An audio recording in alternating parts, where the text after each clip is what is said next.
All right, thanks again for joining me as we look at 19 different ways the New Testament indicates the significance of Christ's resurrection. We begin with this. First, Christ's resurrection demonstrates the power of God. Let's look at Acts 26, 6-8, as Luke records Paul's speech as he stands trial before the Roman officials. Paul says this, "Now I stand here on trial." Now, why exactly is Paul on trial? Well, he'll tell us. He says, because. But we know from the surrounding context, and even if we take a little bit of a peek down here, we see that Paul is on trial for proclaiming Christ as risen from the dead, the gospel, namely the good news about what God has done to save sinners through the death and resurrection of Christ. And yet, notice how Paul can describe what he's on trial for. In other words, how he can describe this gospel. He calls it my hope. Notice, in the promise made by God to our fathers, to which our 12 tribes, again, hope to obtain, as they earnestly worship night and day. And for this hope, again, hope, I'm accused by the Jews, O king. So first of all, we see that Paul associates Christ's resurrection with hope. That's a theme that we'll see quite a bit. We see Christ's resurrection sort of coordinated with this theme of hope in the book of Acts, but also elsewhere in Scripture, that Christ's resurrection is the ground, it's the reason for our hope.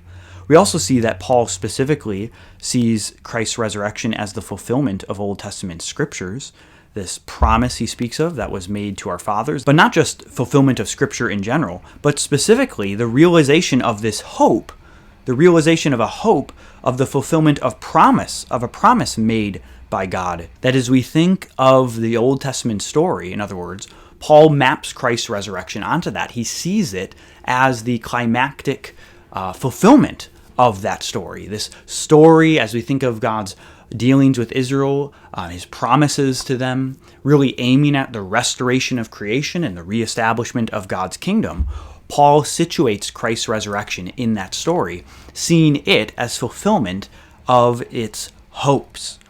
And so those are all different themes that we see in this passage. Those are sort of besides the point I'm seeking to make here, but I wanted to at least point those themes out to you as we will address them more directly in future videos.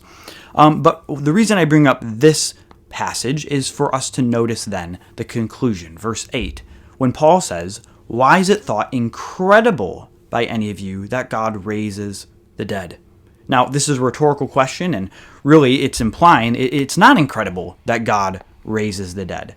And why? Because God is all-powerful, he is omnipotent, he can do whatever he wants. And so, of course, God can raise the dead. That is not something that is too difficult for him to do. He can do that quite easily. God can do anything quite easily. So it's, in that sense, not incredible that God would raise the dead. And yet we shouldn't neglect the fact that it's a rather incredible thing even to say that it's not incredible for God to raise the dead. Because why? Raising the dead is a quite incredible thing. Think about it. You are taking someone who has died, a dead corpse, and you are bringing it back to life. That is not a normal thing. That is not something we experience in the normal state of affairs, such that when God causes Ezekiel to have a vision in Ezekiel 37 and he brings them into the valley of dry bones, God can ask Ezekiel, will these bones live? And because that question would, under normal circumstances, you would say no, like dead people don't come back to life. That's what it means to be dead. And yet God says through his power he can raise the dead. But that's the idea here. Raising the dead is an incredible thing. But what is even more incredible is that for God, it's not an incredible thing. And that's the point I'm seeking to make here. First of all, in our series, is that Christ's resurrection then demonstrates the power of God. It demonstrates that God can do incredible things. Namely, he rose Jesus from the dead.